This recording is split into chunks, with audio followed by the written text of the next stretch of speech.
السلام علیکم ورحمۃ اللہ وبرکاتہ۔ اسلام نے صاف طور پر کہا ہے اگر خواہشات پوری کرنی ہے تو نکاح کرو، اور کہا ہے ناجائز راستے سے بچو۔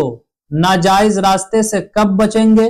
جب نکاح کریں گے، بلکہ نکاح تو ایک عبادت ہے، اور یہ صورت بھی نکاح سے ہی کمپلیٹ ہو سکتی ہے۔ اچھا، موسٹ امپورٹنٹ بات، جائز راستے سے جب ہم اپنی خواہشات پوری کریں گے تو اس سے ایک تو حرام سے بھی بچیں گے، گناہ سے بھی بچیں گے، دوسری بات اس پر ثواب بھی ملے گا، اللہ تعالیٰ اجر بھی دیتا ہے، سبحان اللہ۔ بلکہ اسلام میں تو نکاح کو آدھا ایمان کہا گیا ہے، النکاح نصف الایمان۔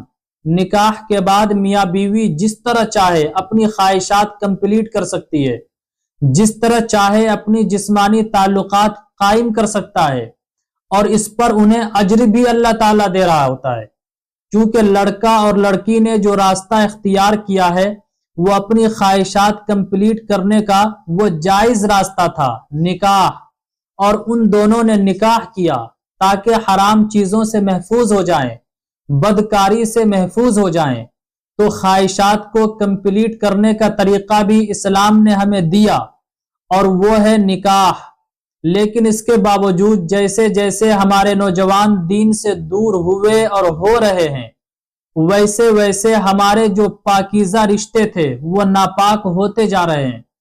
جی، یہ بالکل سوچ سمجھ کر ہوش و حواس میں بول رہا ہوں۔ آئیے بتاتا ہوں پاکیزہ رشتے کیسے ناپاک ہو رہے۔ ویسے تو میاں بیوی جیسے چاہے لطف اندوز ہو سکتے ہیں، کوئی رکاوٹ نہیں ہے، نو پرابلم، نو ٹینشن، جسمانی خواہشات مکمل کر سکتے ہیں، بلکہ میاں بیوی کو تو اسلام نے ایک دوسرے کا لباس تک قرار دیا ہے۔ تو میاں بیوی جیسے چاہیں، جس طرح چاہیں آپس میں لطف اندوز ہو سکتے ہیں، دن میں ہو، رات میں ہو، لائٹ بند کر کے ہو، لائٹ چالو کر کے ہو، اوپر چادر ڈال کر کے ہو، چادر ہٹا کے ہو، پورے کپڑے ہٹا کے ہو، جس طرح چاہیں۔ ہاں، کچھ چیزیں آداب میں سے آتے ہیں، اس کا بھی خیال رکھنا چاہیے، لیکن جیسے چاہیں اپنی خواہشات پوری کر سکتے ہیں، اس کی اجازت ہے۔ یہیں پر ویسٹ کلچر نے، اس کو یوں کہیں ویسٹرن کلچر نے اور نیٹ کی دنیا نے وہ سارے کام میاں بیوی کے بیچ داخل کر دیے ہیں جو شرعی اعتبار سے ناجائز اور حرام ہے، اور ان کی وجہ سے میاں بیوی کے درمیان شیطان اپنی جگہ بنا لیتا ہے۔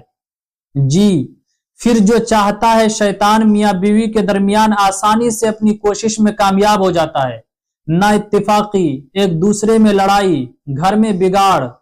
تو وہ چیزیں کیا کیا ہے غور سے سنیے۔ اس کلپ کو رشتہ داروں میں، دوست میں، گروپس میں بھی سینڈ کیجئے تاکہ ان چیزوں سے وہ بچ سکیں۔ اب وہ چیزیں کیا ہے غور سے سنیں۔ پہلی چیز جس میں اکثر نوجوان مبتلا ہیں، یہ چیزیں جو آ رہی ہے وہ پورن ویڈیوز سے، ویسٹرن کلچر سے، جو غلط طریقے ہیں ان سے یہ معاشرے میں جنم لے رہی ہے۔ اور یہ بات یاد رکھیں، غلط چیزوں سے روکنا، غلط چیزوں پر توجہ دلانا، یہ ہماری ذمہ داری ہے۔ اسلام غلط چیزوں کو بتانے سے، غلط چیزوں پر روک لگانے سے بالکل بھی حیا نہیں کرتا ہے۔ پہلی چیز جو غلط ہے اور میاں بیوی کے درمیان نہیں ہونا چاہیے، اسے سنیے۔ پہلے اس بات کو سمجھ لیں، صحبت کی جو اجازت ہے اور صحبت کی جو جگہ ہے وہ آگے کا مقام ہے، لیکن ویسٹرن کلچر کے غلط استعمال سے جو معاشرے میں تیزی سے پھیل رہی ہے وہ یہ ہے کہ ہسبینڈ بیوی سے پیچھے کے مقام میں صحبت کرتا ہے۔ بیوی کو تکلیف بھی ہوتی ہے بلکہ منع بھی کرتی ہے۔ بہت سارے کیسز اس طرح کے سامنے آئے، بیوی منع کرتی ہے تو شوہر مجبور کرتے ہیں، اور پھر اوپر سے ان کی پٹائی بھی کر دیتے ہیں۔ یاد رکھو، یہ بہت بڑا ظلم ہے۔ صحبت کا مقام صرف آگے کا ہی راستہ ہے، پیچھے کے مقام میں صحبت کرنا حرام ہے، گناہ ہے، بلکہ قوم پر عذاب تک آ چکا ہے۔ اس لیے میاں بیوی جیسے چاہیں لطف اندوز ہو سکتے ہیں، لیکن پہلی چیز صحبت جو کریں گے وہ آگے کے مقام میں، پیچھے کے مقام میں کرنا حرام ہے، ناجائز ہے۔